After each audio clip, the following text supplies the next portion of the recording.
Hello, I'm Cayenne Chris Conroy. Earlier in this series of 12 Days of Christmas shows, we made a comedic reference to the dangers of the jingle snake, but I'd like to come on and tell you that the jingle snake is no laughing matter. No, the jingle snake is critically endangered.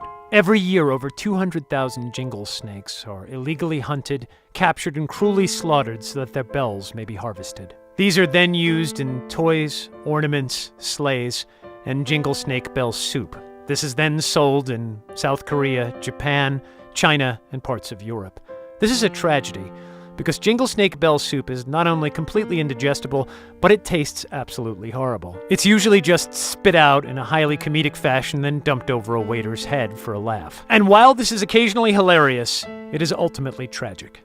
Scientists also estimate that the jingle snake population is threatened by the general public, who are swayed by the media and film representation of the jingle snake and believe it has an unfair reputation. Humans are far more dangerous to jingle snakes than they are to humans. It is estimated that jingle snakes kill no more than 50 to 60,000 people a year. That's one human death per 4 jingle snakes' death, and that is totally unfair. I mean, come on, they're just people. We can afford to lose a few of those here and there, can't we? I mean, this is an endangered species we're talking about. Get your priorities straight. Jesus. But what can you do to stop the slaughter? Well, first and foremost, stop buying products using natural jingle snake bells. And only purchase products that use synthetic jingle bells. No, they don't sound as good, but let's be honest, jingle bells sound like shit. I mean, it's not like you can really tune them or anything, you know? And it's like the only time you ever hear them is in Christmas music.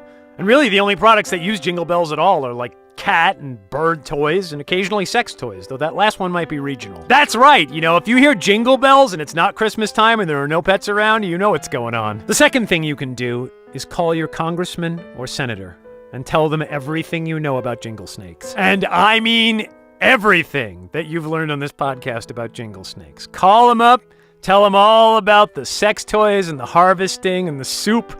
Tell them all about the songs, sing the songs to them. They'll get a huge kick out of that.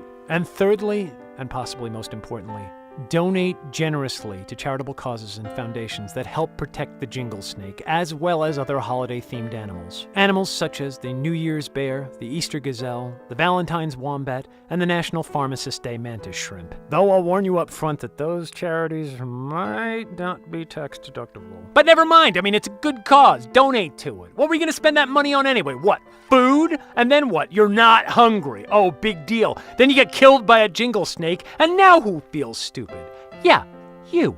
Now, I will readily admit that this is a pretty obscure cause that I'm championing here, but I feel that with your help, we can make this go mainstream to the point that there will be a commercial on television where Sarah McLachlan fights off a jingle snake while In the Arms of an Angel plays in the background. And if that's not a cause worth fighting for, I don't know what is. I'm Cayenne Chris Conroy, and this holiday season, just remember, the life you save will be a snake with bells on it. Probably not your own. Thank you.